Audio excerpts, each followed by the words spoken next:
Yo, Bonkers here. We are now in day 4 of the Dawn League, and I want to share my Lightning Spear Amazon build with y'all. As you just saw in the intro, the build clears mobs and kills map bosses relatively well. So for the gears, I am using this Tangle Tongue Forked Spear. It's a unique spear, and I bought this one for a Divine because it's corrupted with an additional cold damage. But I think you can buy just a normal fork spear for much cheaper than a divine. The reason I'm using this spear is because of this modifier, fork's critical hit, which means that there's a chance for us to apply or do twice of our critical damage bonus on hit. So that's really good for clearing mobs and for killing map bosses. Now, if you don't have the currency to buy a fork spear, this build is also okay with a regular or a rare spear. And what you want to look for in a spear is mainly high physical damage with some lightning damage, along with accuracy, because accuracy for Amazon it translates the damage. The more accuracy we have, the more damage we do. And if you can find one with critical damage bonus or critical hit chance or attack speed, that's also really, really good. All right. Other notable item that I'm using for this build is the Lycosidae Rampart Tower Shield, another unique equipment. This shield doubles our accuracy rating, so that means more damage for our lightning spear. Also, if you don't have the currency to buy this shield, because I bought this one for 2 divine, if you don't have the currency for it, you can buy a normal buckler with some resistances, or you can go without an offhand. Now, if you do, it's really helpful that you get this node, Dance with Death, as it will give you 25% more skill speed if your offhand is empty. All right, so that works with this build too. Now, the other gears are just the basics with resistances, move speed for the boots, and some life for survivability. I also went for high spirit on my armor and amulet because I have a lot of skills that uses spirit, and I'll be going over them later. For the anoint, we I went for serrated edges because this one gives us critical hit chance and more damage against rare and unique enemies. So basically, the non-rare and uniques, we can one-shot them with lightning spear.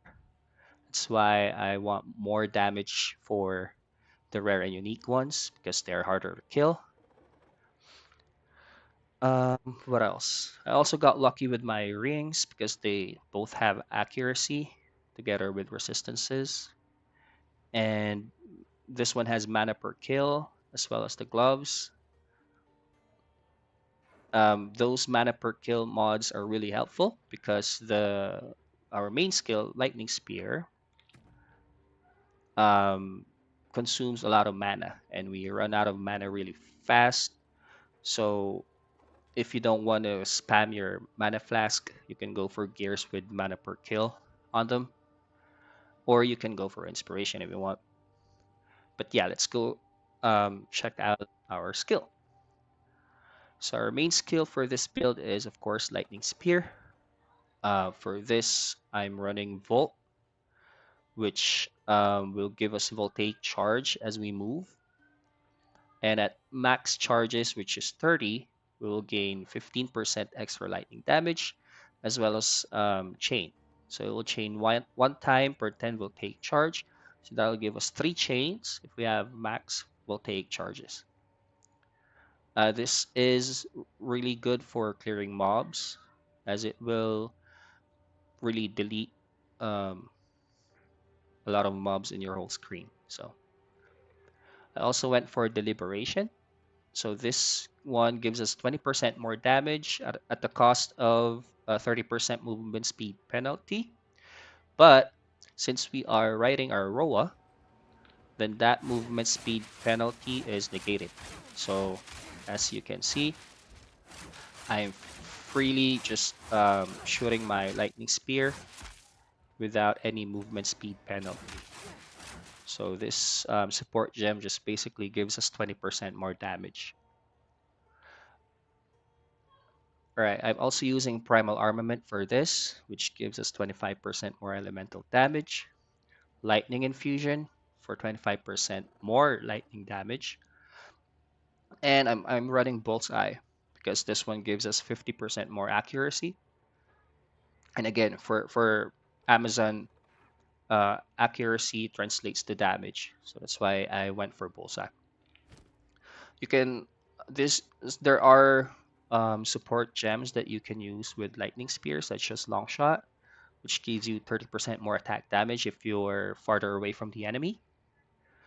You can also use blindside for more crit damage against blind enemies, but you have to get your blind proc from other skills, because if you have blindside on your lightning spear, then lightning spear will not be able to inflict blind. You can also go for lightning penetration or lightning mastery, and again, inspiration for your mana problems.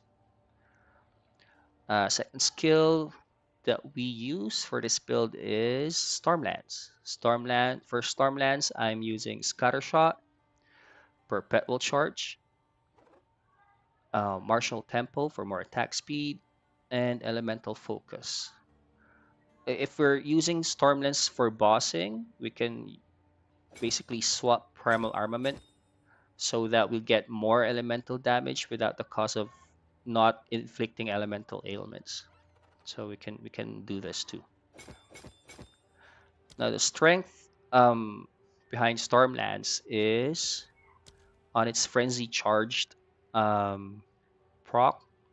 So if we use Stormlands while we have a frenzy charge, then it deals a lot of damage to the bosses. And that's why we need to generate frenzy charges. And one of the ways that we generate frenzy charges is through Combat Frenzy. Now, Frenzy gives us frenzy charge upon freezing, electrocuting, or pinning an enemy. So out of these three, we are um, more of electrocuting enemies. So we get our frenzy charges from electrocution. The support gems that I'm using for combat frenzy are precision for more accuracy, clarity, and perfusion for chance to get additional frenzy charges. Now, how do we proc combat frenzy? One of the ways that we do is from Herald of Thunder when we're clearing mobs. So for Herald of Thunder, I'm using Electrocute. Now, this Herald of Thunder will not be able to inflict shock, but it will be able to contribute to electrocution buildup. And if we electrocute an enemy, then we get a frenzy charge from Combat Frenzy. Also, I'm running Neural Overload for Herald of Thunder, as it gives us more electrocution buildup, and Innervate for more lightning damage. All right. And also, let's see Roa Mount. We have Roa Mount, our Chocobo from Final Fantasy. So this mount, again, is really good because you can shoot your lightning spear without any movement speed penalty. The only downside when you're mounting, though, is that you cannot dodge roll or spacebar, because if you do, then you will unmount. So you really have to be careful when you're riding your Roa, because that means you're limited to not dodge rolling and just running around to dodge enemies. Also, while mounting, hits against us cause heavy stun buildup. So if we do get hit, then we will be heavily stunned, and that might be our death. So we really need to be careful not to get hit. That's why we have high evasion on this build. Also rest cap except for chaos. But I'm working on getting this to 75% too. All right. Also, I'm using Wind Dancer because this one gives us a lot of evasion. For this, we're using Pin, Maim, and Cannibalism for life recovery on kill. We're also using Barrage. So whenever it's up, I'm using Barrage, and then I'll shoot my Lightning Spear so that we get more projectiles. And for Barrage, I'm using Premeditation, Ingenuity, and Mobility. Lastly, we're using Cast on Critical. I'm activating this when I'm fighting bosses. So we basically turn off Herald of Thunder because we will not be able to proc this one anymore because we're only fighting one boss, except for when they summon mobs. And we're also turning off Row Amount so that we'll be able to dodge roll um, those hits from the bosses that will one-shot us. And upon turning off these two, then I can activate Cast on Critical. For Cast on Critical, we have Sniper's Mark, which will proc when we have enough energy from landing critical hits. And again, we have really, really high critical chance because of our ascendancy. So I've mm, pretty much fill out the required energy for us to autocast Sniper's Mark really fast because we have a lot of crit. And every time we uh, do a critical hit on a marked enemy, then we will be gaining frenzy charges. Also, I'm running energy retention and impetus on cast on critical. So those are our main skills. Basically, lightning spear, stormlands are your two damage skills, and the other ones are more of support skills to amplify the damage of these two. All right, now for the passive tree, for the ascendants, I went for critical strike, which again allows us to gain more critical hit chance based on our accuracy. So we gain additional critical hit chance equal to 25% of excess chance to hit with attacks. So this basically means that the more accuracy you have, the more critical hit chance you have.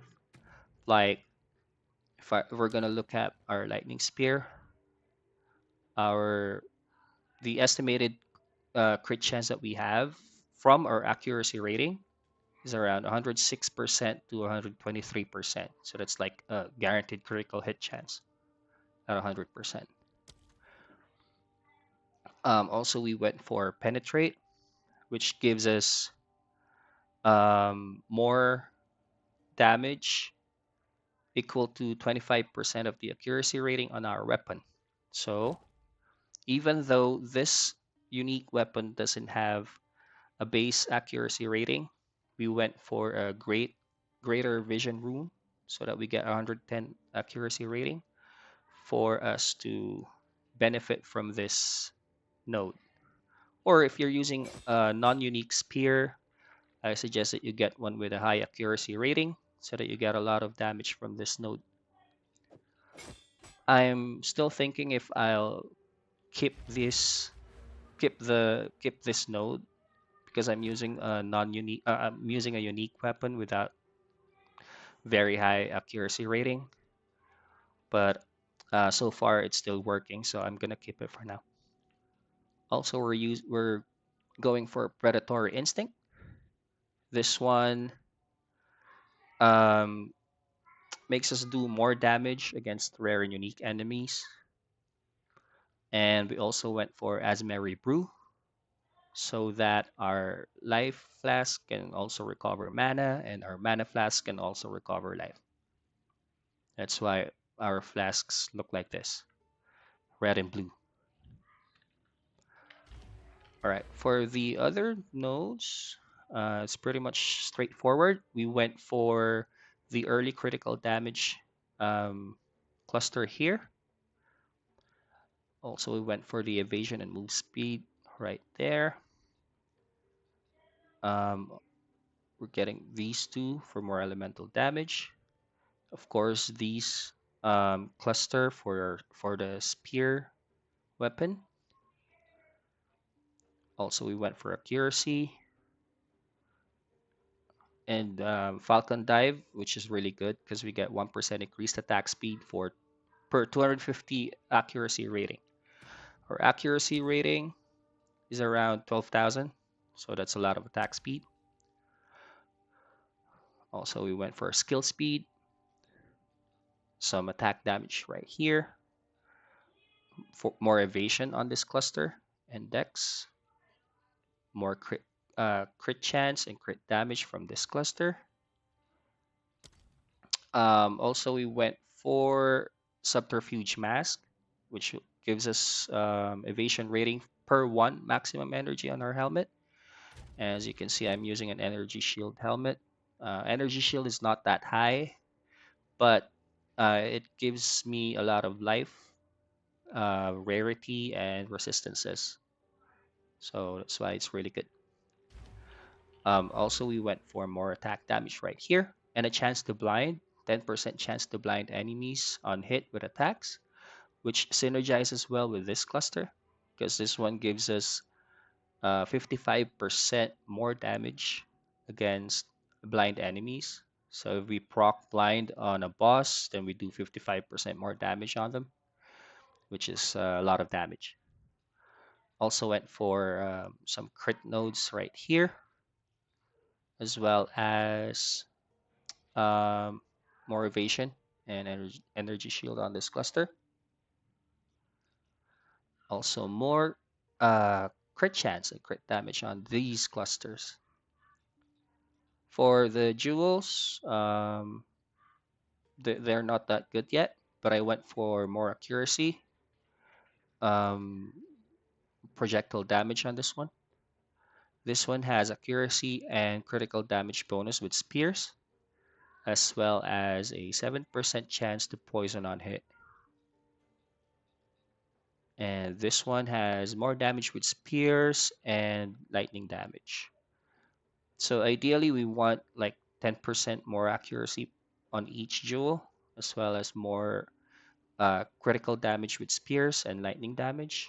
Like if we get those three together, then that's good. All right, so that's the passive three. Okay. Um. All right, I guess that's it. If you think this is helpful, you can leave a like, comment, or subscribe to my channel. I'd appreciate it. And let me know if this build works for you or not, and if there are any improvements that I can make on my build. Just hit me up in the comments. Thank you. Bye.